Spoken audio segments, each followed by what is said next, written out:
This football season will be different. It already is different. And Pepsi is here to get you ready for game day no matter how you watch this season. Pepsi is the refreshment you need to power through game day and become a member of the League of Football Watchers. Because Pepsi isn't made for those who play the game. It's made for those who watch it. Pepsi, made for football watching.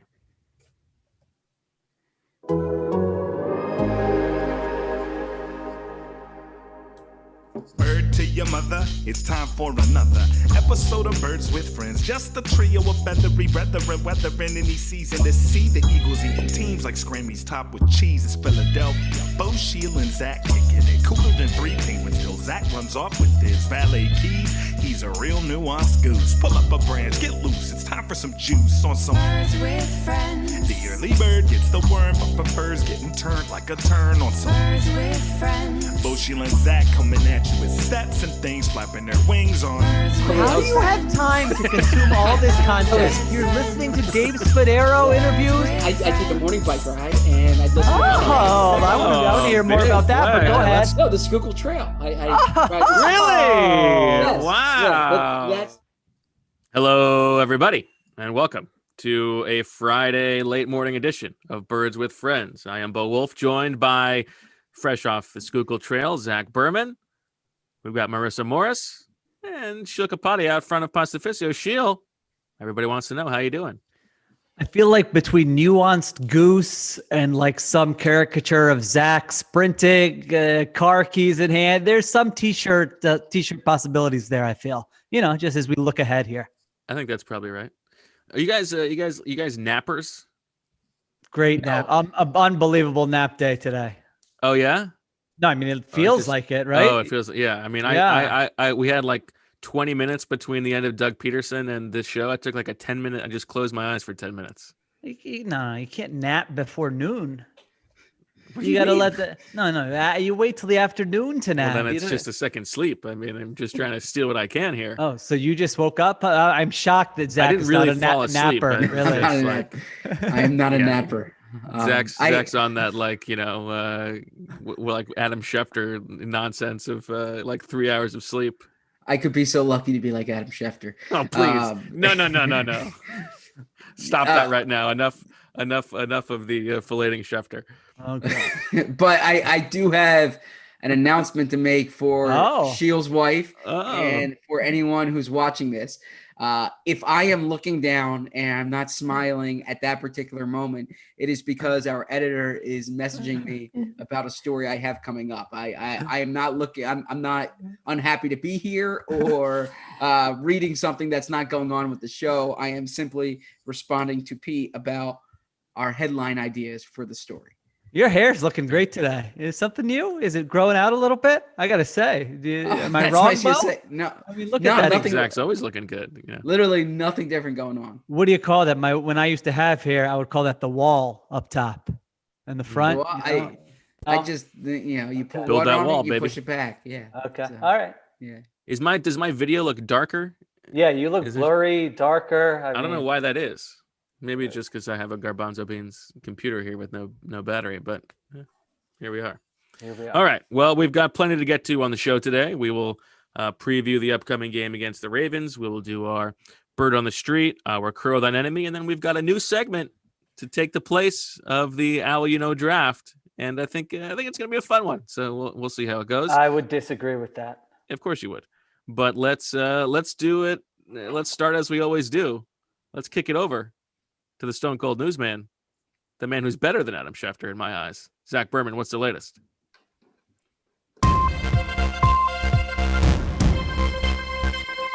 There will be a changing of the guard this weekend at Lincoln Financial Field. Right guard will have a new starter. Matt Pryor is not going to be out there. This is not performance related. This is illness related. Matt Pryor not starting. Jamon Brown starting at right guard for the Eagles. Who is going to start next to him at right tackle? That's a good question. Lane Johnson still trying to work his way back. Did not practice the past 2 days. The Eagles are practicing indoors in about 20 minutes right now. And we'll see what Johnson's status is later in the day. If Johnson cannot play because of that ankle injury, then Jack Driscoll will start at right tackle against the Baltimore Ravens. Deshaun Jackson making progress. Had a good day yesterday, according to Doug Peterson. They'll see how he is. He's hopeful he'll be able to play. I should add the caveat that Doug Peterson expressed optimism 2 weeks ago that Deshaun Jackson could play. I think that optimism might be more founded this week, just based on our observations at practice. Alshon Jeffrey, though, doesn't sound like he's going to play. It's week 6. This is a crucial point in the calendar, obviously, because the Eagles had that decision to make, take him off PUP or keep him on PUP for at least 6 weeks. He has been able to practice on a limited basis, has been scout team the past few weeks, has been with the offense this week, but still doesn't sound like he'll be ready to go. Good news on the defensive side of the ball is Darius Slay was cleared to return to practice or cleared to play. So he's in line to play Sunday. He had that concussion. As long as he does not experience any symptoms in the next 48 hours from the concussion, he'll be out there against the Ravens. We don't know the status of Avonte Maddox. That will be an interesting to watch. It'll also be interesting to watch the status of Sheil Kapadia, who is no longer on the screen here. Oh, did we lose Sheil? Yeah. Yes. So his mic messed up before we, right as Zach was starting, and I was messaging him. Oh, he's coming back. Okay. So I think he that might was a have. good ad lib, though, Zach. Yeah. Here he comes. So as we welcome Sheil back onto the screen, Avonte Maddox is a player to watch in terms of his status because he was limited in practice. The other thing I should add, this did not come up in Doug Peterson's press conference, but Will Parks, who has returned to practice this week, has been showing signs of progress. People are talking as if he's going to play. An NFL Network reported on Thursday night that he has received medical clearance to return to play. So that would be a big boost for the defense as well. So before we get to the Alshon discussion and whether or not, they made a mistake by putting him or taking him off PUP, quickly on the other things, it sounds to me like it'll be Driscoll. And I don't think Lynn's going to play. Driscoll and Jamon Brown, and shout out to our Ham fans. We've got Hamon Brown. Oh, we got a fresh background for Sheil. But what about the defense? You think it will be Slay and Maddox, Zach, with Mills back at safety? What's your guess? Well, if I don't know Maddox's status right now, it's that one's hard to say. So I'm not asking you to report. I'm asking you to speculate. Yes, I would guess that. I would guess Mills, Mills back at safety, Parks as the third safety. But if they wanted to give Maddox an extra week, keep Mills on the outside because they felt that either he's been practicing there this week, they could potentially put Parks in Mills' spot at safety. Yeah, because Slay hasn't been able to practice with the team. So yep. My guess is that Mills has been playing corner this week. I don't know if it matters, but what are you laughing at, Sheil? You have to take over. I don't have multiple monitors today, so you need to be on the lookout for the comments in the YouTube channel. I got him too. Oh, Marissa's got that. Okay. Marissa's the ace. Somebody else we got any heaters? Everyone was wondering where Sheil went. Sheil's like Jason Peters here, having to switch in and out. Well, I saw. It's a good reference. I think Zach last week did it. It looked like a lot of fun, and so I thought, you know what? I'm going to give this a shot. I might do it again later. So who knows? Yeah, there you go. Keep the suspense up. Do you care at all about the injuries, Sheil? You have nothing to say, right? Geez, I guess not. Yeah. Why am I even here? Should I sign off again? I don't know. What do you got any thoughts? I have nothing to say. I am interested to see how a Matt Pryor replacement performs at right guard. As I've said, he's with a literal replacement player. Yeah. Now it's if Lane Johnson doesn't play, well, all of a sudden that's going to be very, very problematic. And I don't know if it would be fair to judge him, but it's a tough week to come in and start because this Ravens defense, I would say your boy Don Wink Martindale has maybe the most, what can we use? I don't like the football guy term for exotic for blitz packages. Can we come up with something different? What's exotic about it? It doesn't really, that doesn't seem to fit. How did that get erotic? Yeah. No, that definitely does not fit. Well, when we do the ad reads later, maybe we'll try to work that in. But I think for right now, we'll work on it. Creative. Yeah, I think you're right. Just say creative. Okay. He has the most, I think, creative blitz packages, perhaps, of any defensive coordinator in the NFL. I mean, it was week 1, I think, where he dropped like Calais Campbell from left defensive tackle to like the right hook curl area there. And normally I see defensive coordinators do stuff like this, and I'm like, dude, get over yourself. Like, let the guys who rush the passer. But he has sort of, it feels like he has a knack for it. They've got a lot of different guys who can blitz. Patrick Queen, I think, already has 2 sacks. Their safety, I think, has 2 sacks. So the point is, it's a tough week to be like, all right, get out there. You're playing right guard potentially next to Jack Driscoll, and go block these guys. Right. By the way, I just had a quick non-football thought here. I like that. Don't go out on a tangent. Yeah, so Bo mentioned the ad reads later. She'll mention the ad reads later.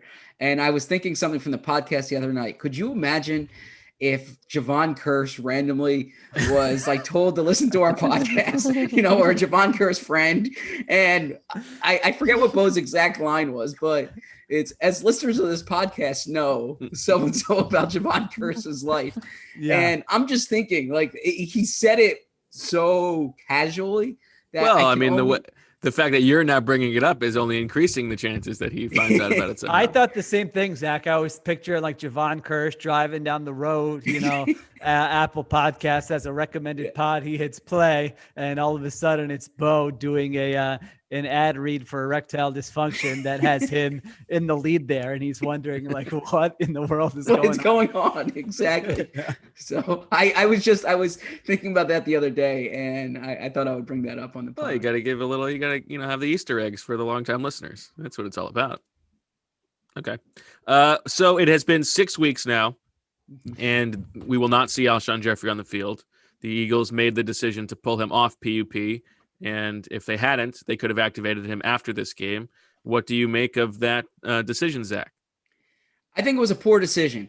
And I recognize that Alshon has been on the practice field for the past 3 weeks, and there's merit to that. If they had put him on PUP, if they had kept him on PUP, rather, then he would not have been able to practice.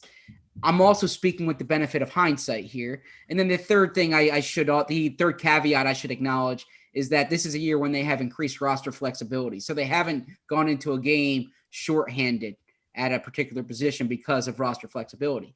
That being said, my reservation or my objection, the reason why I think they made a mistake is because those initial 53 roster spots are very valuable, because those are made before the waiver claims go through. So you don't know who's going to get through.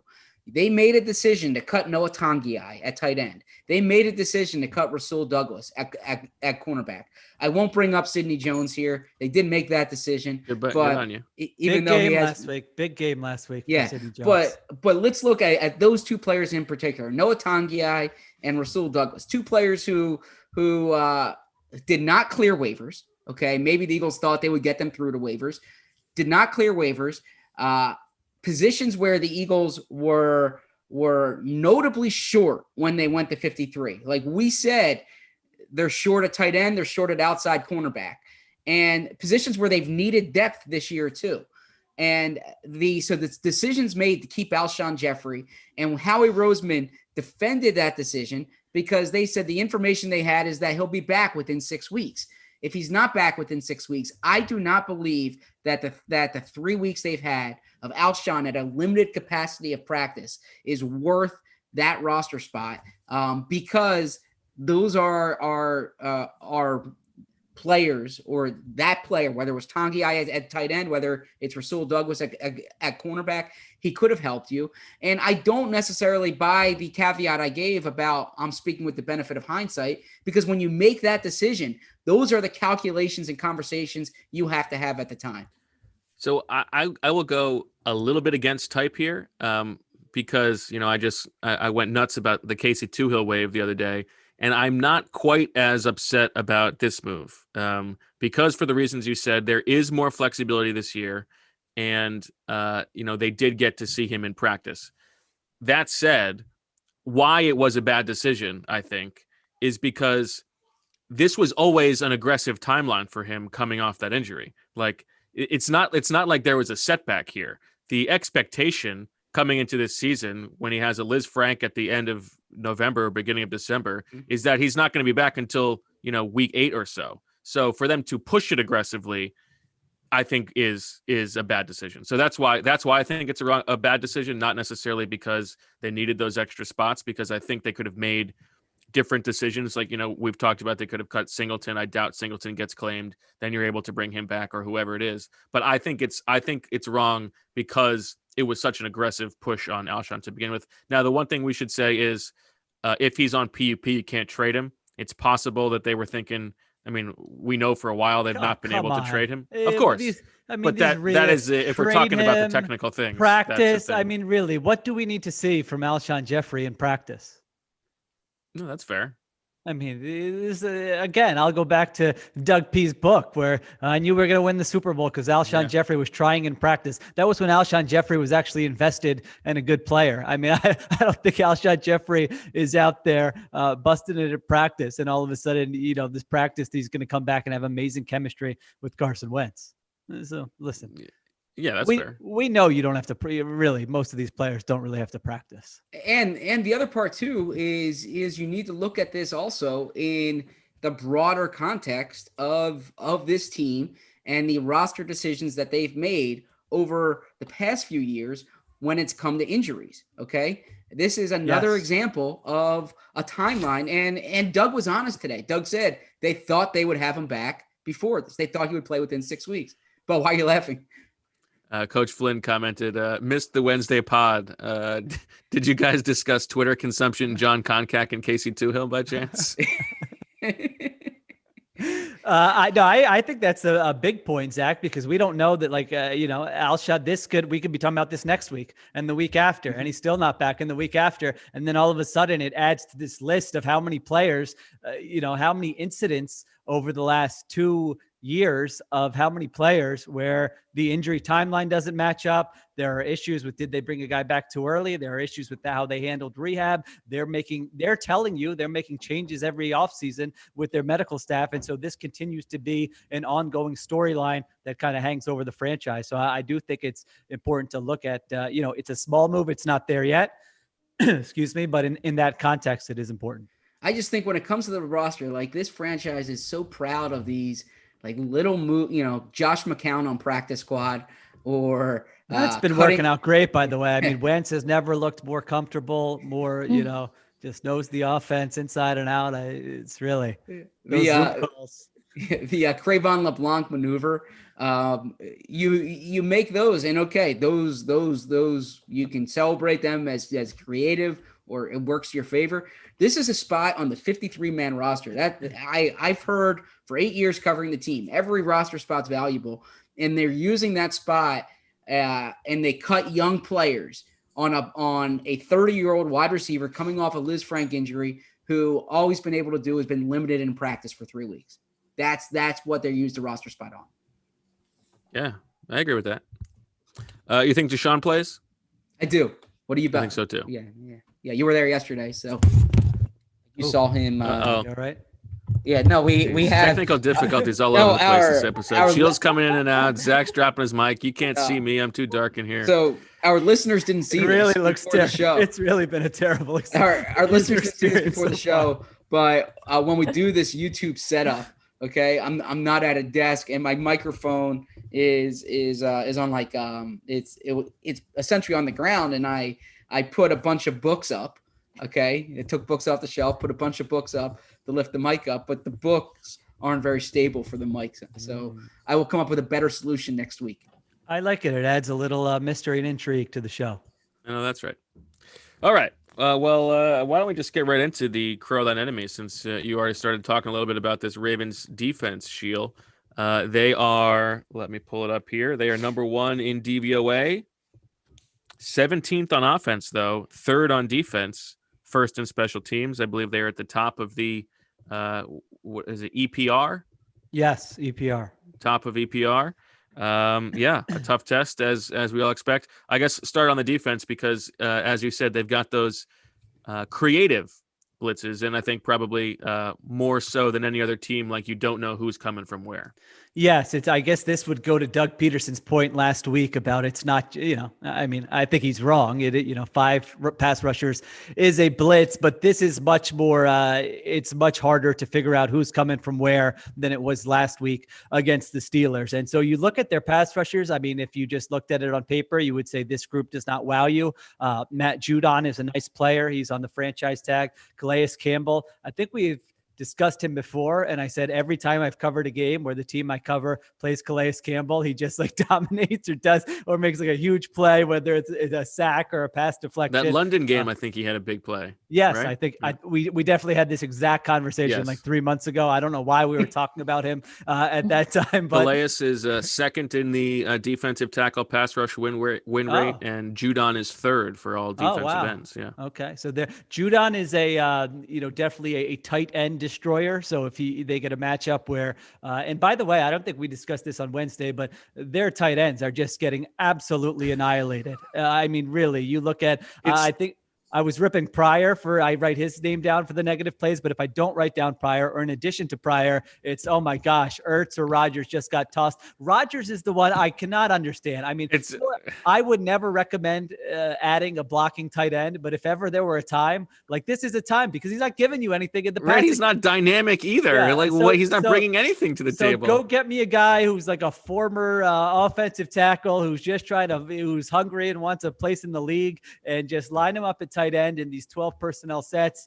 Or like give me a Derek Carrier or whoever, like someone who's not a blocker and just a receiver. Yes. Right. That's one of the other. Butler is, yeah. Yeah, give me that guy. Yeah, I don't like this middle ground where the guy can't do either. I mean, there was like a split zone run last week where he just like completely whiffs. I mean, really, it was. There's a play from I think it was the Niners game. His best block of the year. He's the one in motion, and he just crumbles and dives at the guy's legs. Yeah, and he just takes the guy out of the play. Like that's just him being a bowling ball. Is the human bowling ball is his best blocking technique. It feels like there are times where the guy he's supposed to block like pauses and like looks at him on the ground, and it's like, dude, what was that? That might be his best option for getting a guy out of a play. Booga, booga.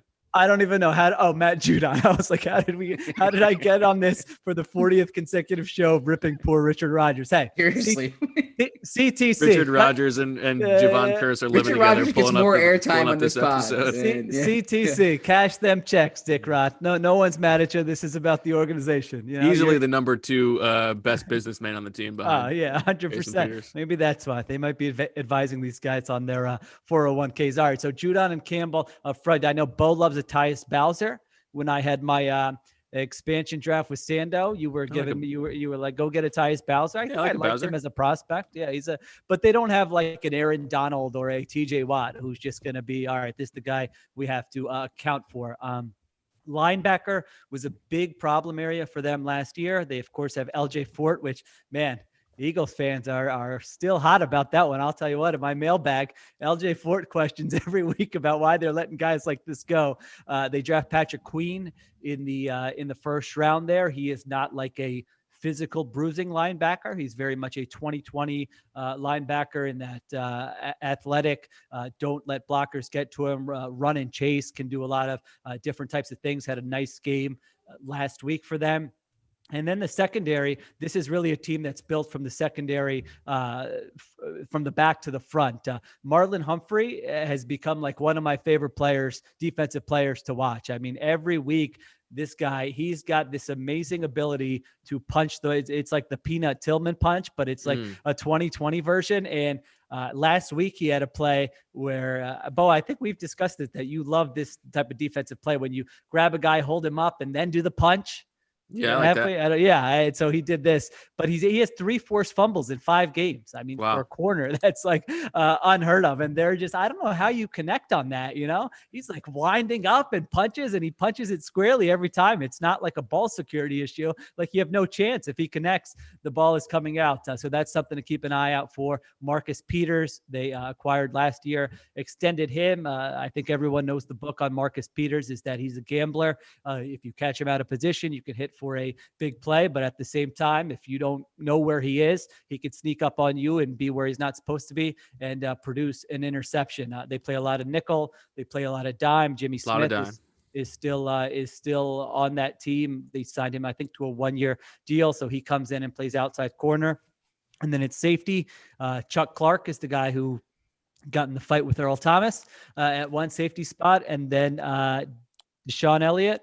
Deshaun, is that his name? Okay. Yeah. I don't have my notes in front of me. Deshaun Elliott. So those are their two safeties. So heavy man coverage. I think last year, the Patriots got all the pub for man coverage. I think if you looked at the numbers, the Ravens were the best man coverage team in the NFL last year. So it's man coverage, blitz schemes. I mean, though that's their defense in a nutshell. It's a fun one to watch. And it's a bit of irony that, as much as we kill them for overusing 12 personnel, this is the one matchup in which it would make sense to lean on it a little bit heavier. The Ravens play base less than anybody. Their numbers are worse against 12 than they are 11. I think they go from like third in the league to 26th in the league or something like that. So if you had Dallas Goedert, this could be a nice Ertz Goddard game. But I don't think they're going to be as Shields says, having any potty accidents if they see Richard Rodgers on the field. That hasn't really caught on. I've tried to make that a thing, but I don't think people have enjoyed it. You know what we started doing yesterday for potty? That Venga Boys song. We've been playing that for Casey. We like to potty. Oh, I like that. We like to potty. We like to potty. And did it work?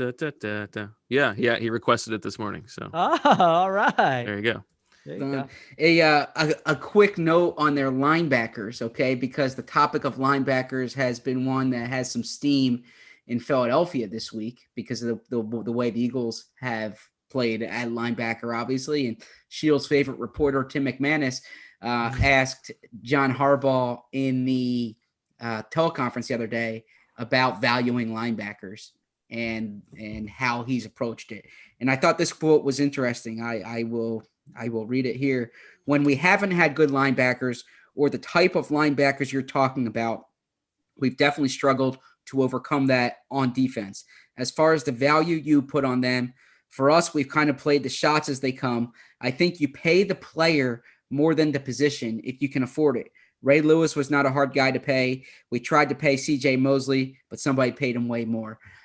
But the point here being, they spent a first-round pick in 2014 on C.J. Mosley. They spent a first-round pick this season on Patrick Quinn. They've invested in that position. And I think a third on Malik Harrison, right? A third on Malik Harrison. The Eagles invested a third-round pick on. Yeah, and Malik Harrison is playing a lot. So point being that he has noticed that when they haven't had the type of linebackers that require an investment, that it has hurt them. My follow-up to Harbaugh from Tim's excellent question was about L.J. Fort. And Eagles fans can remember L.J. Fort was here for 4 games, did not take a defensive snap.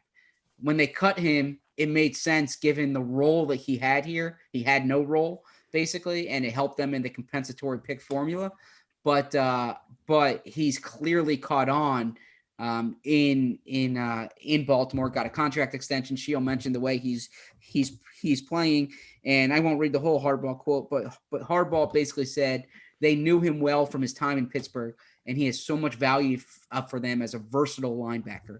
And really, those are the types of linebackers that the Eagles have been seeking, these versatile linebackers who can play against the pass. So the Eagles, who are trying to look for value on the margins at linebacker, in theory, had someone in their building who could have fit that. But for whatever reason, he never had a chance to even play a defensive snap. It was like a square wheel. He had no role. Yeah. The linebacker, interesting. Like a plugged drive. We've had it before, and I think I've said that I'm on board with you don't want to invest a lot of resources into the position, but that doesn't mean you want terrible players there. There is an argument, I think, that you can spend a little bit there if you have like these very certain, these very specific qualities. I think one is that you have to be 100% convinced that the guy is elite in coverage. Can this guy match up with running backs and tight ends and not just be competent, but be really good? Someone like Fred Warner on the 49ers. Like if they have that type of skill set where this is an asset to your pass coverage, because now you're almost talking about like a safety. I think everyone would say, all right, you can invest in safety. And it's like, well, if that guy's going to shut down tight ends and running backs, then that is obviously going to be an asset. If this guy can be like an unbelievable leader, if he's like on a Malcolm Jenkins level leadership and he's just going to be directing everything. So I don't know if it's right. I mean, again, I don't have an issue with the Eagles' approach because they invest so much in the defensive line. And I think generally that's the right thing to do. You just wish they would have been able to hit on some linebackers without investing those resources. Yeah, it's not just a resource allocation thing. It's a resource identification thing. And they keep signing these guys who stink. Corey Nelson, Jatavis Brown retires. LJ Fort, they jettison. Zach Brown. Like the even the bets they're making are not turning out well to a degree that it's seems statistically significant because they've missed so many times. Yeah, and even in the third round, you take a guy who's not going to play this year.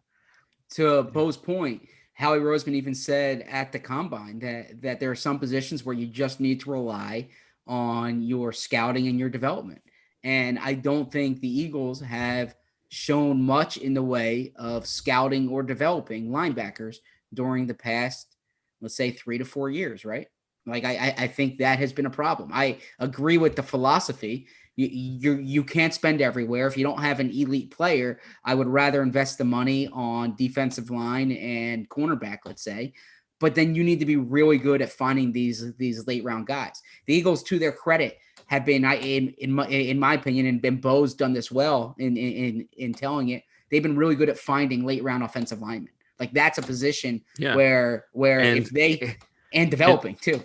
And yet they still then are paying their old offensive linemen at the top of the market. So it's not like they are like trusting that they're doing a good job there. But if they had that track record at linebacker, then you say absolutely. But they don't have that track record at linebacker right now.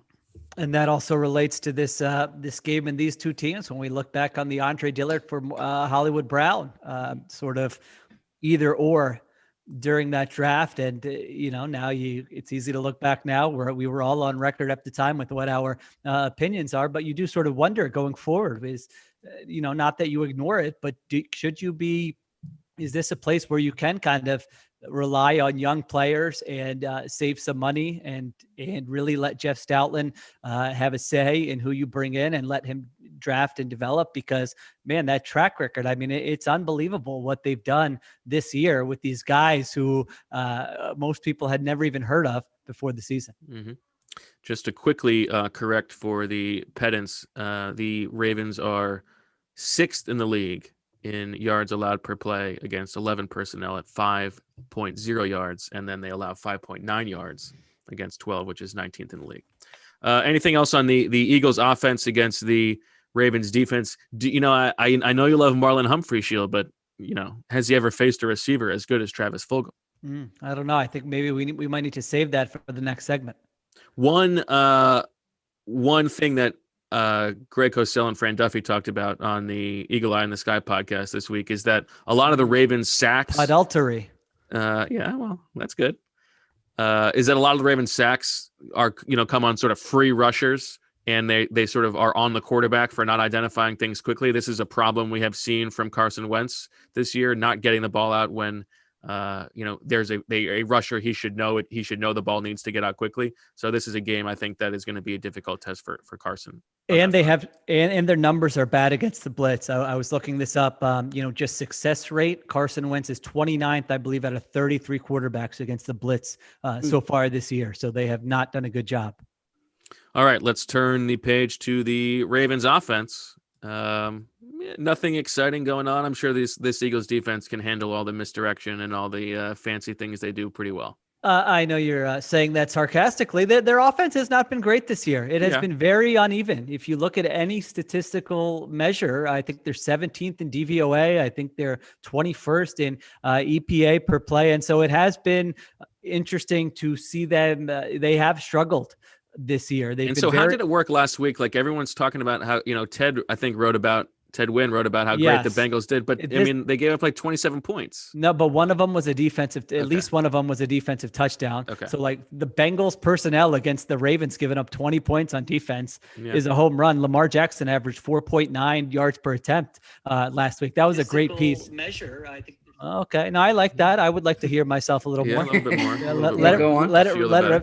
That piece by Ted Wynn is great, by the way. Check that out. Of course, you can subscribe to theathletic.com/birdswithfriends. But I thought it was really good about what the Bengals did to kind of slow down the Ravens. And so their run game is still top 5. I mean, they had the most diverse rushing attack in the NFL. I'll drop this. I know NFL writers love to do this. I was talking to Greg Roman last year, and he told me, they love doing one of those. But told me that's the key. He told me. Didn't tell anyone else. He told me. I mean, if anyone else asked, he would have said, "Sorry, I can't talk about this right now." But my man here, I'm going to give him the goods. I was talking to an offensive coordinator earlier this week, and so he said he has a run menu, I think, of 9 different types of schemes. And so, counters and zones and QB inclusive and zone read and power and, these bootlegs where Lamar Jackson just takes off. And so it's very difficult to defend. And so what that does is it forces you really to play single high safety. So you can't be that, you're not going to get stuck in quarters. I don't think this week against empty, although they do stuff out of empty. So you're probably going to be playing a lot of single high safety. And, you're right. They use motion. They use misdirection. They had Devin Duvernay had the 42-yard run last week. I don't remember if that was a jet sweep or an end around, but man, there are so many things that you just have to account for with this run game. They have 3 running backs who play: Ingram, Dobbins, and Gus Edwards, and then of course Lamar Jackson. So the run game still outstanding. It's the passing game where they haven't really taken a step forward from last year by really any metric, and pass protection has been a bit of an issue. I think Lamar Jackson's been sacked 12 times already this year. He was sacked 23 times all of last year. And so all those other stats that go along with that, pressure rate, pass block win rate, they're mediocre to below average in pretty much all of those. So if you have a chance here, again, I think we said last week, we're going to pretty much say this every week, the defense is going to play well. The defensive line has to dominate, but you kind of have more of a chance this week to do that than maybe you thought you would have if you played this team last year. Now, having said that, of course, you have to be disciplined with your rush. I mean, he could take off and run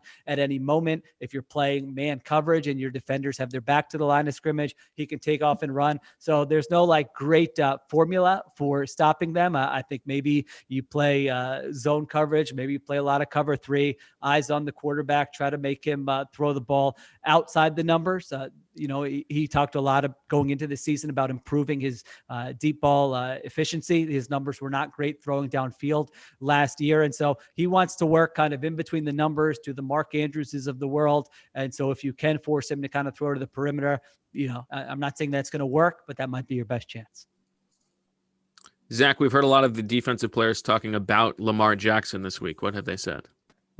Well, Jalen Hurts has been the one giving them the look. So the Eagles' 2nd-round pick. Where do you think that ranks on beat writer pet cat food? That who's being the scout team quarterback this week? So I wrote about this as an entryway to writing about Jalen Hurts. I thought it was a good entry. And as I pointed out, this isn't like a novel concept. Greg Ward, for 3 years, every time they played a mobile quarterback, would have a phalanx of reporters around his locker wanting to know about him mimicking the look. But the Eagles they at least found a role for Jalen Hurts this week, right?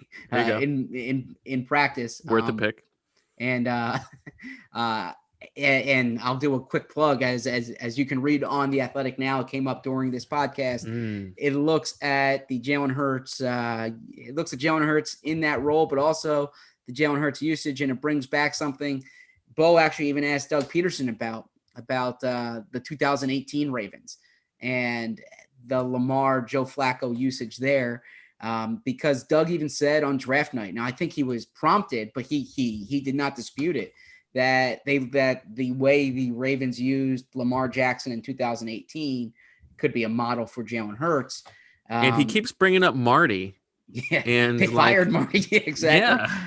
Also, it did not work very Lamar Jackson really took off when he became the starting quarterback. I did ask John Harbaugh this week about this topic, about that balancing act, and he said that a big difference between the two was that Joe Flacco couldn't run these plays. Like Joe Flacco was a drop back play action quarterback for them. That these quarterback driven plays, which is what Harbaugh termed them, they would bring Lamar on the field for those plays. He said in watching the Eagles film, Carson Wentz can run those plays. So that's really the big difference. They said they can have a quarterback. I like that. That's a shot at Flacco as we lose Sheila again. Yeah, he said Carson can run those quarterback driven plays. And so that is true. I mean, Carson's quite athletic. He's very mobile. We've seen him run the ball. I'm curious how much they're going to be using Jalen Hurts going forward here, because we have seen that the usage has been limited. Like it's been very limited here. And Lamar Jackson, for the most part, he outside of a week 1 blowout over the Dolphins that year, they really didn't use Lamar that often in 2018. Before, he was used fewer than 10 snaps a game most of the time. Now it was mainly as a runner. We saw Jalen Hurts throw the ball for the first time last week. So that's a tangent, but that is on The Athletic right now as we welcome Shield back. Please do. Your original question was about the Eagles with Lamar Jackson. Look, I think it's going to be an issue because of the linebackers. Like I think that's going to be a problem. And also the misdirection stuff has absolutely hurt the Eagles this year. We talked about it on the postgame pod. I asked Jim Schwartz about it. Did we talk about this Wednesday night? I don't believe we did. I don't think so, because I wanted to crow that. I feel like I've been saying this for years, that if I were an opposing offensive coordinator, the first series of every game, I'm running like an end around or a jet sweep or something, because the Eagles defensive ends are so aggressive. I do want to learn more about what Chris Long said in that tweet about how it's not their job to contain those. I mean, I don't understand the X's and O's there well enough to be able to, but I don't know, maybe that could be a future story topic, but sorry, go ahead. So Jim Schwartz was that because 5 of the Steelers' 10 wide receiver runs this year came against the Eagles. That shows you this is something they saw. The Eagles have allowed the most rushing attempts, rushing yards and rushing touchdowns by wide receivers in the NFL this season. Now that Brandon Ayuk run, that was kind of a pass that was backwards. That wasn't a misdirection play. But anyways, Jim Schwartz said that they actually defended it well outside of the 56-yarder, 58-yarder. Well, that's exactly why you run these plays, is for like you're not running the ball to the wide receiver to do like 3 yards and 4 yards in a cloud of dust. Yeah, exactly. You're doing it for the chance that you can get these big plays. So clearly this is something that teams are seeing. I think that answer was poor, because also Chase Claypool had a touchdown on it. It was a short yardage touchdown, but you didn't bottle it up there. So I thought it was a poor answer, and I think it's something to definitely watch, because I imagine Greg Roman is looking at the Eagles film and saying, how do we take advantage of this? Well, Zach, I'm glad you brought up Greg Roman, because it's time to talk about some of our sponsors. Okay. I will start by talking about not Greg Roman, but instead DraftKings Sportsbook. Week 5 of football is in the books, and now it's time to review the tape and get ready for Week 6. There is no better place to get in on all the action than with DraftKings Sportsbook, America's top-rated sportsbook app. To add to the excitement of Week 6, DraftKings Sportsbook is bringing back their can't-miss offer. If you haven't tried DraftKings Sportsbook yet, head to the App Store now, because you do not want to miss this. DraftKings Sportsbook is giving all new users the chance to receive a sign-up bonus up to $1,000. On top of that great sign-up offer, DraftKings offers great odds boosts every Sunday to help you make it rain. Don't worry if football isn't for you. DraftKings is giving, it's a basketball thing, but you can also bet on golf and tennis and really anything else. So download the top-rated sportsbook, DraftKings Sportsbook app now, and use promo code TOSS when you sign up and get up to $1,000. That's code TOSS to get a sign-up bonus up to $1,000 for a limited time only at DraftKings Sportsbook. Must be 21 or older, Pennsylvania only. In partnership with Meadows Racetrack and Casino, bonus comprised of a first deposit bonus and a first bet match, each up to $500. Deposit bonus requires 25 times playthrough. Restrictions apply. See DraftKings.com/sportsbook for details. Gambling problem? Call 1-800-GAMBLER.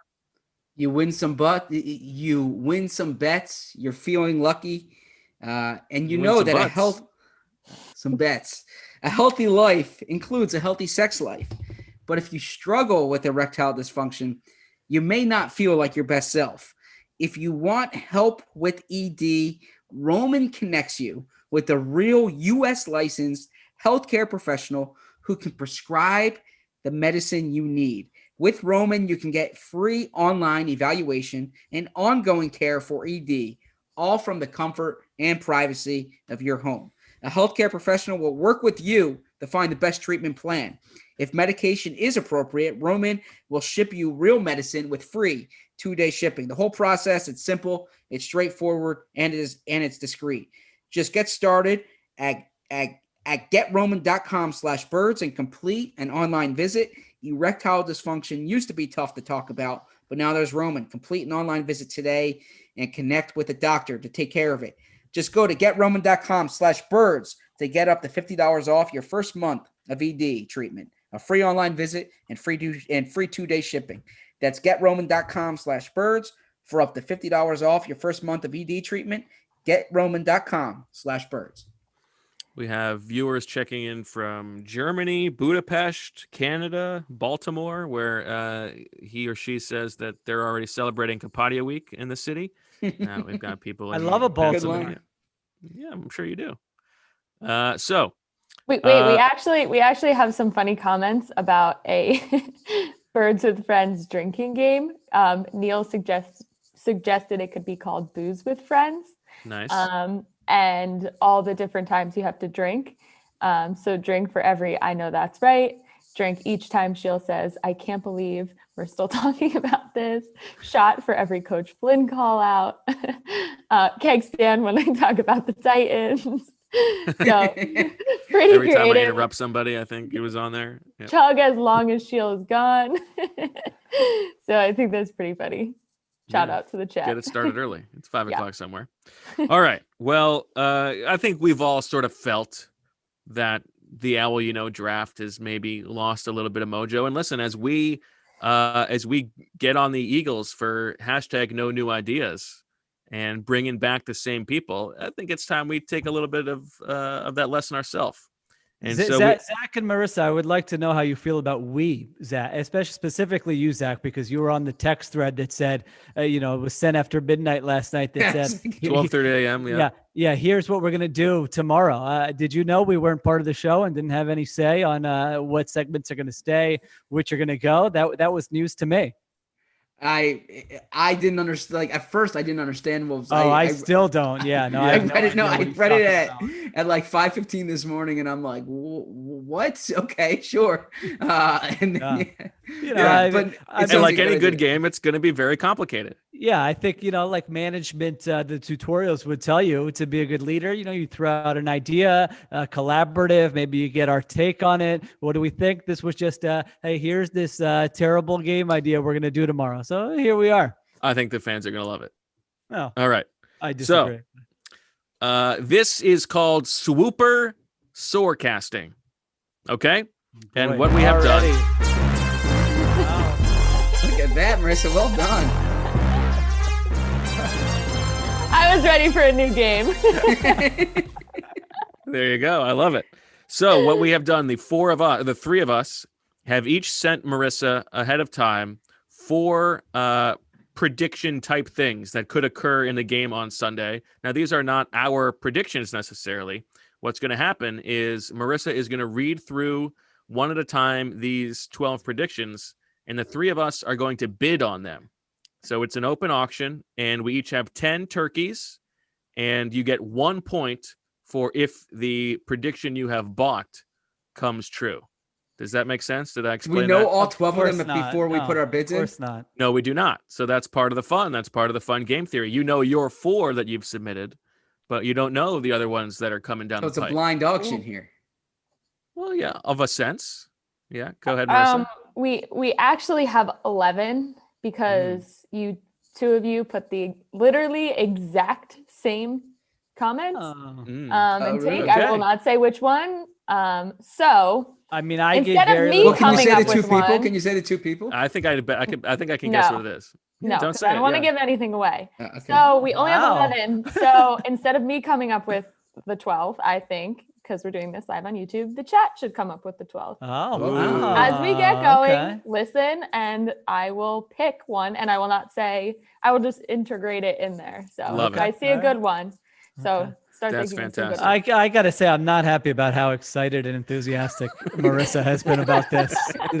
Very disappointing, but we can get it started. Now, the one thing we have to decide is, do we go around like your turn to bid, or do we just open it up and you just bid? Listen, there's no we were not involved in the creation of this game. So you let Super us. Storecasting is already, I think it's already been optioned for Why a do we need full-time 12 run of them, by the way, NBC. though? I mean, really. Because that's what we used to do honestly. for the Al draft. Who Oh, we were well, talking geez. about. God This is forbid all we weren't part of the consistent same. with It's that. all I part mean, of the really. same family tree here. Geez, the whole operation would have The fallen branch. apart if we weren't consistent with Yeah, that. I mean, All right, Bo, just tell us what to do and when. I don't think any of Okay, us now you've got understand 10 what's going turkeys. Okay, so keep that in mind, and you cannot.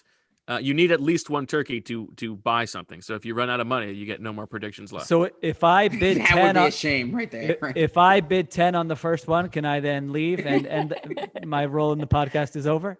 Correct. Well, you have to make your Okay. prediction You're at gonna have the to come end. back. You're gonna have to Yeah. come Yeah. back for No. your crystal ball deagle. You can grab prediction. lunch and then, yeah. Okay, sounds good. All All right. right. So I started off. Yeah, let's get it going. All right. Our first one, Carson Wentz does not throw an interception. Does A not bit of turkey. all I'm gonna yours. Hold on to my turkeys. Yeah. Wow. All right, I'll take it. So Bo gets that for one. All right. Mhm. Okay. I'm going to keep track of how many you guys have left, or I'm going to try. Would you have gone 3 there if I went 2? No. No? I don't know. Oh my God, this guy. All right. I'm not gonna be cagey here. All right. Number 2. An Eagle scores his first touchdown of the season. So who are the candidates here on I will offense? go. I'll go 2. Deshaun, who are the guys? It jumps at 2. Deshaun. Deshaun, Boston Scott, Dick Rod, any defensive player. Any defensive player? I mean, if Dick Rod scores a touchdown against this defense, Well, no, it will be the greatest schemed up play of Doug Peterson's career, and I'm including Philly special in that. Hightower. Yeah, Corey Oh, Clemens. Hightower's a good one. I like a Hightower. Basically, anyone except Miles Sanders, Zach Ertz, Travis Fulgham, Right. Greg Ward, and Greg Ward. Carson Wentz, And and he's Wentz. run for And one, Wentz. right? Yeah, and Wentz. Okay, no, I don't. I'm not doing 3 on that. What are you nuts? Yeah, I'm gonna let you have. Well, you don't that. have to beat someone, do you? Oh, you have to beat somebody on it. Oh yeah, yeah. It's an auction. Yeah, like if I could bid 3, then you'd have to. Oh, okay. come I back thought and- you were just dispersing your. Okay. Now was No, that no, a bid? no, Now it's was an that auction. a bid, Zach? Because you went. Yeah, sure, sure. Like, Yeah, So I'm 2. gonna let 2. I'm gonna let you have that. 2. Okay. Okay. All right. Okay, Down next. to 8. Mark Andrews catches multiple touchdown passes. multiple. Mm. I believe the Eagles are 30th in DVOA defending tight ends this year, which we'll talk about, a stat that just doesn't surprise at all and totally aligns with the eye test right there. I'll go with a 1 on that bad boy. Do I hear 2? Going once. I think I'm gonna pass. Okay.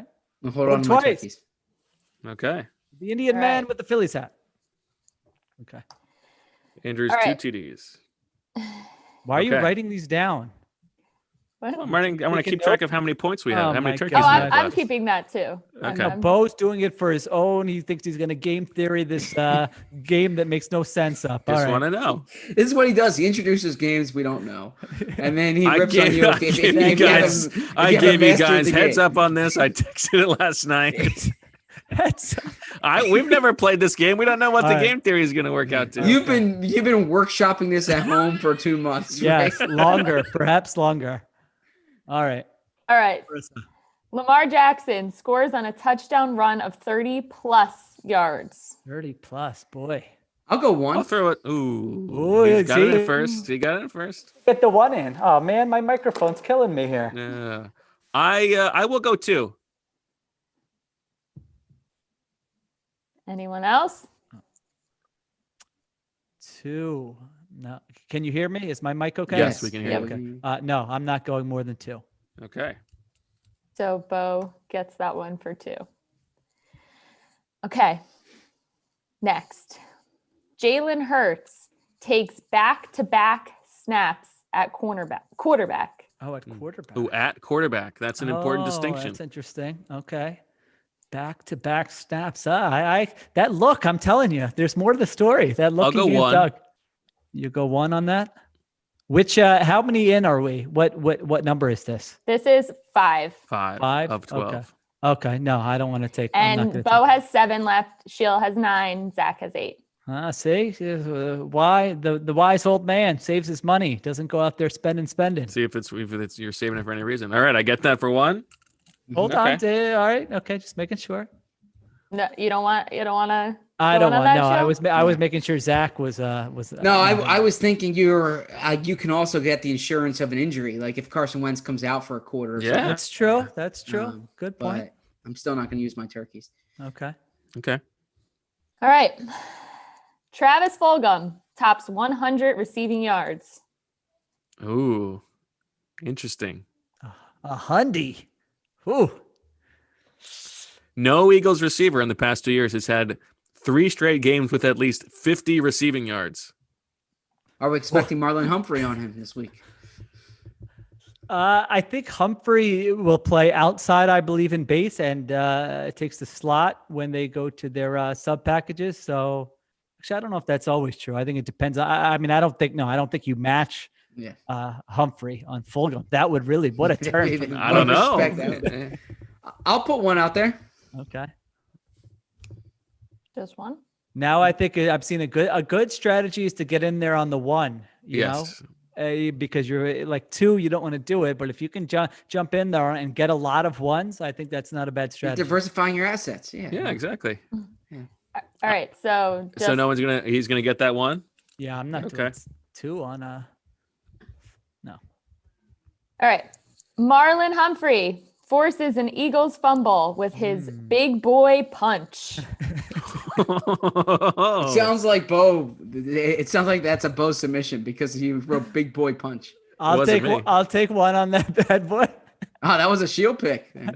Either that or the commenters. Yeah. Oh, the commenters. Oh, okay. Yes. Okay. I'll let you have that. I'm gonna not bid against that. Yeah, you can have that. I mean, terrible investigative work by you two. I mean, who was just going on a rant about Marlon Humphrey's big boy punch? Well, I guess it could have been a commenter. All right. Okay. There is at least one minor play, like a 10-yard gain from the 45-yard line on one side of the field to the 45-yard line on the other side of the field. Oh, God, Bo. Mirror play. Sorry. One. I copied these into my notes and it corrected itself, but that is a 1 mirror play. I mean, really, just next can time, have- just delete that one, Marissa. Tell us we have one. We love the mirror play here. I say you Burger have friends. to take that, Bo. If you know, I you said came up one. with it. Oh, okay, good. Yeah. All right. What a weird thing to like. So my question, pause here, is what happens when you guys end up with like six extra turkeys turkeys? left? Yeah. Yeah, Should I just and keep then reading you did the a chat bad ones? job. Well, tell us how many more questions do we have left? We have 5, and there's a and lot of what's our- turkeys left. Yeah. How many turkeys do Yeah. each of us have? Zach I have has 5. 7, Sheil has 8, and Bo has 5. Okay, so I'm in the driver's seat. So if it comes down to the last, I can box you guys out at any moment. This is beautiful. Actually, we have 4 left because the double one is in here. Oh, only 4. All right. Okay. Get to bidding. Okay. Jalen Hurts scores a touchdown. Ooh, 1. Wow. I'll take it for one. You're just gonna let me have it. I'm already getting a point if Jalen Hurts scores. Yeah, I was gonna say. So, yeah. Oh, great bid by Z-Firm is getting Hurts and everybody else. Wow. Yeah. So you can box yourself in for Hurts. I'm getting everybody. Yeah, I'm not boxing myself in. I'm just adding a free bet. I'm adding a free prediction. I like it. The competitive juices are flowing for the Berminator. All right. What do we have? Right. 3 left? 3 left. Swooper Sorecasting. A major hit so far. Travis Fulgham leads the Eagles in receiving yards. 1. I'll take a 2 on that. I'll take a 3 on that. 4. Oh. All right. No one else? Going once? Going twice? Sheila, you're saving them all? All right, I'm out. Listen. Okay. Wait, so who took Fulgham for 100? Me. Oh, so you kind of already have. I mean, not necessarily. Not necessarily. Yeah. You could. I don't want all my turkeys. Does I don't Bo want all have my any turkeys, turkeys on left? No, I'm no done. I'm turkeys out. left. Bo's out, so it's me and Zach. And what's our count right now? How Sheila, many? you You've have got 8. He's got 7. Yeah. And how many questions left? 2. Oh, 2. God. Okay. Yeah, I feel All right. great. All right. Lamar Jackson throws her his most passing yards of the season. 275 is his high. Oh, it is. I mean, I might as well throw a. Well, no, because I want to have the edge on the last one. It's the last one of my questions that I should know.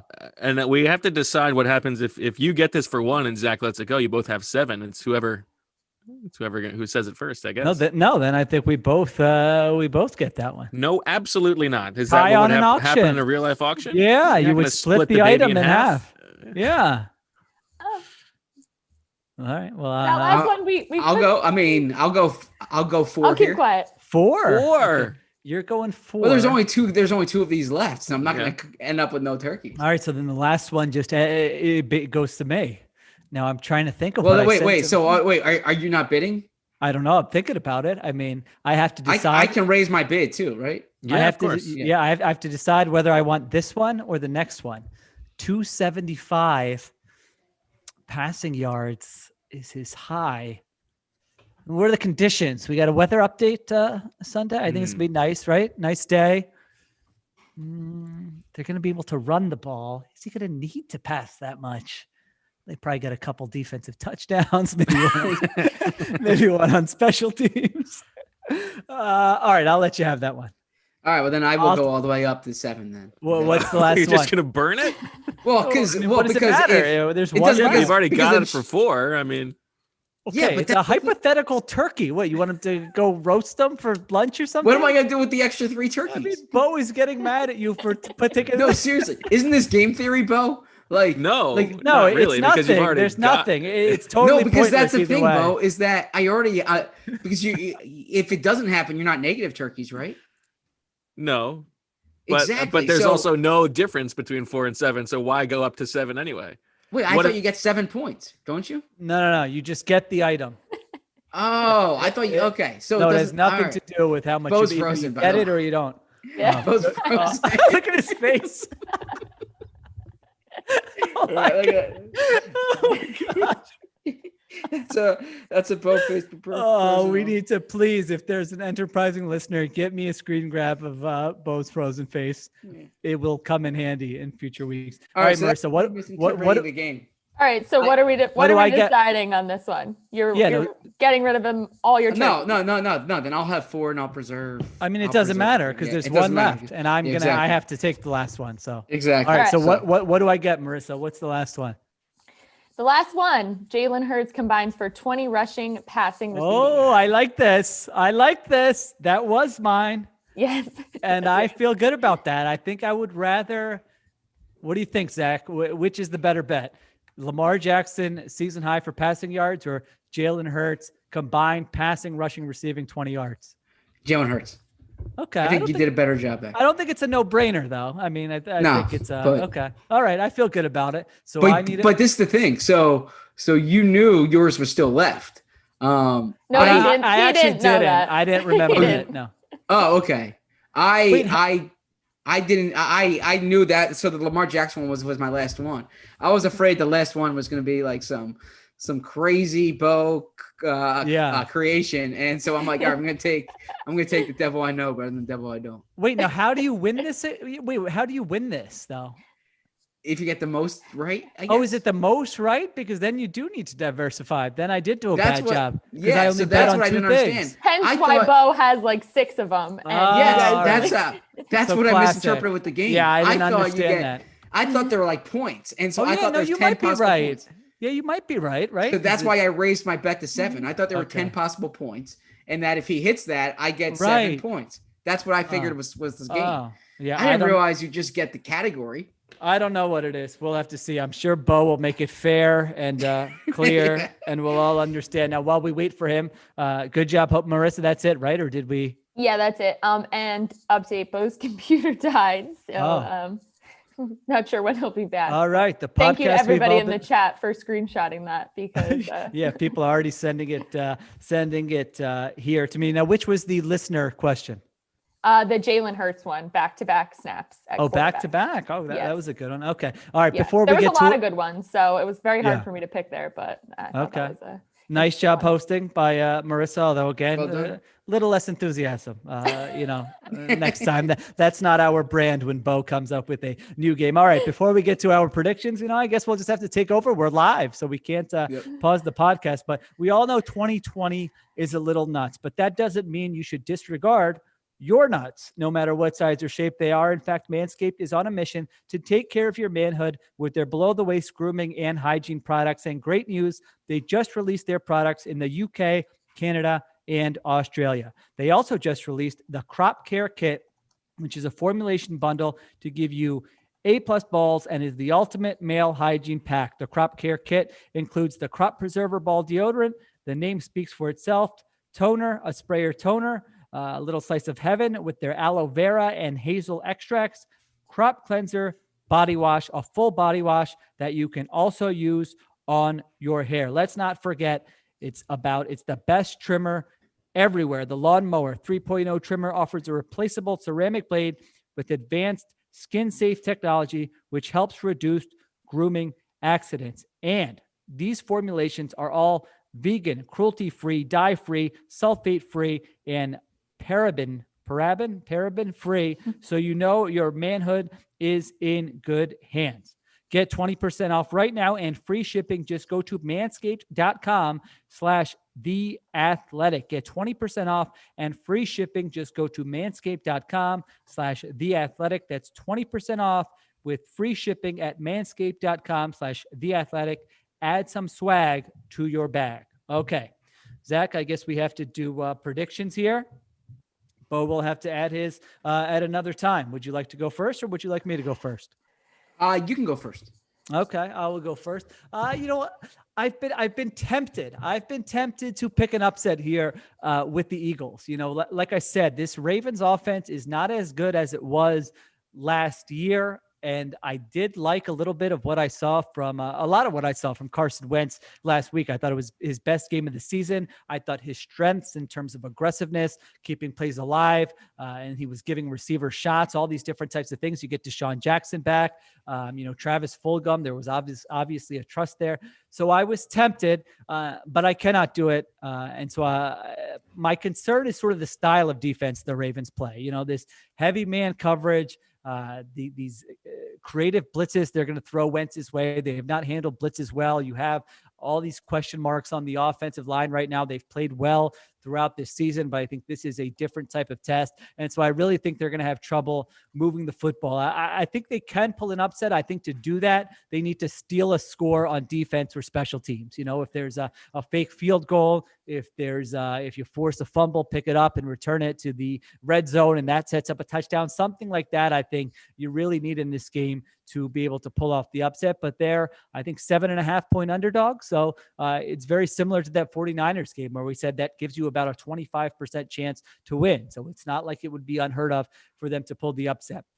I kind of have a feeling their defense is going to play okay. I don't think I think they're going to give up some big plays, but I don't think they're going to get the ball moved on them all game long. And so I'm going to have this as a close game. I'm going to have it as Ravens 27. I think the Ravens get like a defensive touchdown or a special teams touchdown like they did last week. Eagles 19.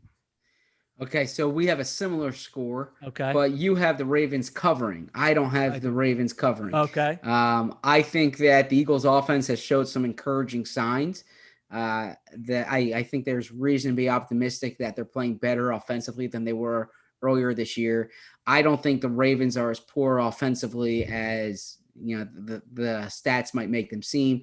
They had an awful game against the Chiefs, but otherwise, yeah, I think they'll be able to move the ball against the Eagles, particularly the Eagles back seven, which Shields said at the beginning of the show is accurate, that if the Eagles win this game, it needs to be the defensive line that really does the damage for them. I am going Ravens 27, Eagles 21. Now, last week I picked the Steelers to win and the Eagles to cover, and the Eagles did not cover. So we'll see, but I'm doing the same type of thing. Ravens to win. Oh, here we go. Bo's joining us here. Oh, Bo's back. Oh, there he is. Welcome back. We're doing predictions. I got my wife's computer. Yeah. Bo, we did have a question though, real quick. Okay, what do we got? Okay, so this game you came up with, okay? How do you win? What do you mean? How do you win? What constitutes a victory? Is it a category or like it's not total turkeys? No. Is it how many turkeys you got right? No, what you bid for the turkeys doesn't matter. It's how many predictions you get correct. So the whole thing's about diversifying, then. Yeah, the whole thing's about getting a lot of skin in the game. Yeah. Okay, we didn't understand that. Okay, yeah. so that's good. I got two, so I bet on two things. So that's good. I got a great shot at this. But didn't you each end up with 3? I mean, unbelievable. Right? I got 2. 6. You got 3, and I got 2. Zach, you got Lamar Jackson throws for his most passing yards of the season, right? Yeah, and I got Fulgham 100 yards, and I got Jalen Hurts. And I got someone new. So I got no shot at this. You got Andrews 2 touchdowns, Marlin Humphrey big boy punch, and whatever your last one was. Jalen Hurts combined for 20 rushing, passing, receiving. So you really should be betting. You should just be betting one every single time and trying to get it. I mean, I got 6. What did you want me to tell you? Follow the lead. We didn't know those rules. Now I will say, I was thinking as the thing dropped, if we want moving forward, because obviously this game is here to stay. This is a fantastic game. There's no moving forward. If you want to hold over your turkeys, maybe that's a thing. You can your turkeys unused can go on. No, I think you should get. I think it should be like dollars. Yeah, I agree. For this week, if you have 7 turkeys in something, you it's feel like very strongly that's happening, and you get 7 points of a hit. I mean, it was very unclear when 2 of the 3 contestants didn't understand it. It would be all right. We're gonna have to put this up to a listener vote. I don't know if we're gonna have to do a Twitter poll or what. If you were clear about the rules and you think Zach and I did a bad job, then that's 1 vote. If you think for this week only, it should be how many of your turkeys got something right, You're basically doubling up whichever ones you get right. Then that would be the other way to do it. To decide. Look how mad Bo is. We already got a comment that says everyone in the chat understood the game. Oh my gosh. Baby. I said in the beginning. Put it to a vote. This is a democracy. It was definitely clear. These are all comments. Everybody, thank you. Really, I go on this big rant. We get no respect from the company for a podcast. We're not on the trailer. The listeners, we get like 1 review, and now you're siding with Bo. Well, the reviews take some time to propagate. Okay. Someone said you should have asked before. Come on. Oh man, this is really, you people are pathetic. Go find another podcast. Really? No, we love everybody. This is like Bo rigging an election, right? This is like, how dare you? His leader, how dare you? His leader's footsteps. I did drop off my vote yesterday. It wasn't I rocket planned to do science. it 8 more times. He was feeling inspired. Okay. All right. You're up for a prediction, Bo. Okay. Well, I don't know what you guys have said, but I can't imagine you predicted an Eagles win. I mean, I think this is a horrible matchup for the Eagles. That even though the Ravens haven't been that good on offense this year, I think that sort of means they're due for a good one. This Eagles defense is, I think their one advantage, as we've talked about, is the defensive line. And I think Lamar sort of mitigates that a little bit. And I don't expect the Eagles offense to be super successful against the number 1 rated DVOA defense. So, yeah, I mean, I think this game is going to get kind of ugly. I say Ravens 27, Eagles 13. We all have the Ravens scoring 27 points. Really? All three of us, yeah. Did you guys both have the Ravens covering? I did not have the Ravens covering. Shield did. I do. Okay. Shield had 27-19. I had 27-21. I think it's possible that, like, last week they played well. Maybe they're going to start playing better on offense. Maybe they found a little something behind Fulgham and Jamon Brown, the Ham brothers. I don't know. If Wentz plays well, then who knows? That's all that matters. Wait, why is Jamon Brown a Ham brother? Yeah. Because, of course, jamon, Spanish for ham. All right. I think this has come to a screeching halt. And I will see everyone next week. It's funny because you've now gone to the bit shield of this is a terrible episode too many times, but I feel like the beginning and end of this episode really is up there for the all-time worst. Oh, I disagree. What? Are you crazy? Did you not listen to Wednesday? Did you not listen to what was the a week ago? I mean, there were 30 minutes in, and no. Toth, that was great stuff. People love Toth. No. Okay. All right. I wasn't joking. Let's wrap it up. Okay. Well, that'll do it for this episode of Birds with Friends. Thanks for sticking with us for all 3 of our technical difficulties. Once again, Marissa, the only one who went 1 for 1 on the podcast today. And we'll be back with our post-game pod after the game on Sunday. So for Sheil, Zach, and Marissa, thanks for listening. Make sure you let us know that you did, in fact, know the rules of Swooper Sorecasting. And as always, we love you.